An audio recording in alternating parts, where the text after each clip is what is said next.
Hey everybody, welcome to Real Life Reboot. I'm Lance Harvey and this is my wife Steffi. And thanks for joining us where we get together every week to chat about different ways that we can reboot our life. And tonight we have a discussion about emotional response. Emotional response. I'm going to tell you a little story actually that is, man, it really kind of spoke to me. So I'm actually just going to read it to you so I don't mess it up. Once upon a time, there was a Chinese farmer who lost his horse. It ran away. And all the neighbors came around and they said, "Oh man, that's so bad. That's too bad." And he said, "Maybe." The next day, the horse came back and brought with it 7 wild horses. And all the neighbors came around and said, "Wow, that is great, isn't it?" And he said, "Maybe." The next day, his son was attempting to tame one of these wild horses while riding it. And he was thrown off of it and broke his leg. All the neighbors came around that evening and said, "Wow, that is too bad, isn't it?" And the farmer said, "Maybe." The next day, the officers came around looking for the people for the army. And they rejected his son because his leg was broken. And the neighbors came around that evening and said, "Oh, wow, isn't that wonderful?" And he said, "Maybe." That is, and that story could go on because there are so many opportunities for us to have responses to things, and you can almost see the farmer as he is, questioning and saying, okay, what is it? What is my response to this? And he's saying, maybe he's taking a moment to just evaluate. Whereas the others are running to him and they've got a knee-jerk reaction immediately. "Oh, isn't that great? Isn't that great?" Or, "Oh my gosh, isn't that terrible?" And, I think that really relates to a lot of the things that we are seeing right now. Right? Yeah, like in social media, I'm sure you guys the last couple weeks saw the crazy things that have been going on in our country and all the conversations, and people are so ugly to each other at work, your coworkers, and especially at home. Mm-hmm. Our kids can really somehow push us over the edge and we respond immediately. And I know you guys have probably experienced this, but when our kids were little, we wanted to be the perfect parents, and there would be so many times our kid did something that we thought was terrible or wrong, or we couldn't believe that they acted like that, and we would immediately respond before we would take a minute to figure it out, or to even respect them enough to ask them what went wrong. And then they would be like, "But mom," and you would just keep going and going and going, and then you know what happens. You come to find out and you hear what happened, and you feel about this big because it wasn't at all what you thought it was, because you didn't give them a minute. Yeah. And then it happened enough that we decided, we need to have some mechanism to make sure that we're not reacting to them and creating more of a situation where we're not hearing what they have to say. So we decided that if our kids were having trouble, or if there was something that we were going to react to, that we would not do that. We would ask them, okay, what is going on here? And we just made a promise to ourselves that we weren't going to do anything other than that. That would be the only response. And after a while, that became trained, and it really did serve us well because we found that it had two different, benefits. The first one is that it allows you to just sit back and not have your emotion control you. It allows you to evaluate the whole situation. And then it also allows you to get all the information, all right? So you can make a decision on how to proceed. And it's so much better that way because a lot of times, like she was saying, we would find out that what we thought to be the case was not the case. Or even if it was the case, and they fessed up to it, or they had done something that, was not appropriate, we still would ask the next question, well, why did you do that? Mm-hmm. What happened? Because then that would keep giving you so much more information. Mm-hmm. And then the other thing that it would do would calm me down. Yeah, it would just give us a calm time.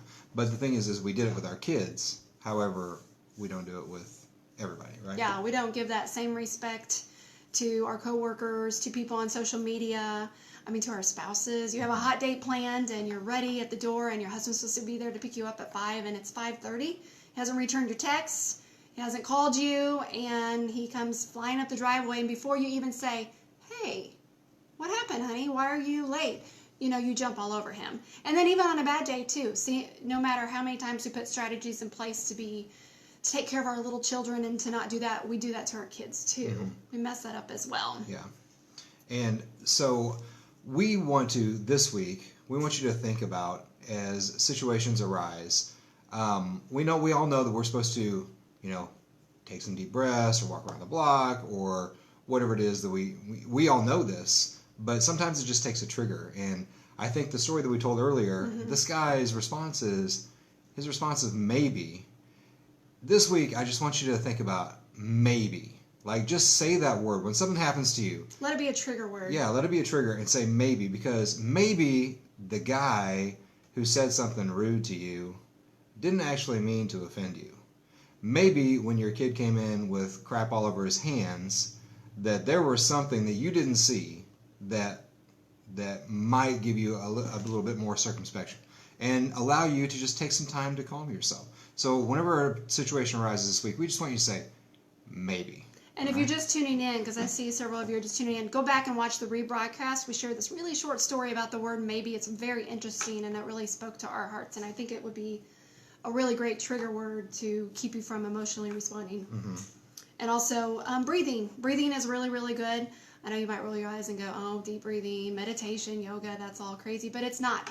There is a lot of science behind it. I actually have a lot of scientific information that I think is super interesting that we're not going to share tonight because it's really long. But if you are interested, you like that part of it, just send us a private message and we'll send you some links to check that out. But something that works really, really well, we're going to give you one other trick to work on this week, is breathing in through your nose and breathing out through your mouth. It's really important to breathe in for a really, like a 4 or 5 count in your nose, and breathe out through your mouth a little bit longer, about a 6 count. Do that a few times so you kind of get the rhythm. But after that, don't get focused on counting, because then you're going to be focused on counting.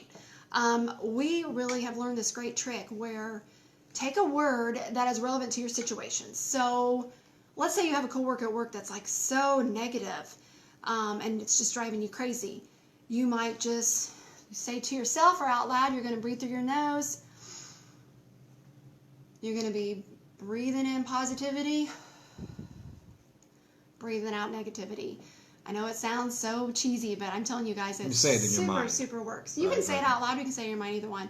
Or you're super anxious, you're going to breathe in calm, breathe out anxiety, and do that several times. And it's amazing because what happens is, the scientific part of it, it cuts your breathing down by half, because you have basically 2 systems. It's like a gas pedal and a brake, and they're working against each other. And so when you do that, it centers you. It literally will calm you down, and you'll see that your shoulders will relax, your neck will relax. You will just have this most amazing calmness, and it really, really works great. We like it. Yeah. So try that this week. The calmness that comes with that also, there's also another benefit. And that benefit is, and this is what we really wanted to, we're talking about rebooting our life. There's so much that we react to because we let others dictate our emotions. And it is such a great feeling to be able to have a set response and have a set thing that we do in order to control our emotional response. And it's going to give you so much more esteem to be able to say, you know what, this is what I do in these situations. Not what someone else makes me do because they make me mad, but this is how I respond. This is how I respond to any situation. I take my trigger, I take my breaths, and then I respond. And you guys are going to feel so much better if you haven't done that. Right, Ben? Yeah, and the culture, I just had a thought too. A lot of times we respond because we want to be in control, or we're upset about something, or we feel out of control, and really, that really doesn't make you feel better. You think it does, but it doesn't. But having, like he said, I'm going to think of the word maybe, and I'm going to use the breathing exercises if I need to. That is actually control.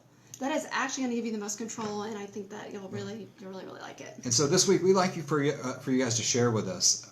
Just share how this worked for you. Share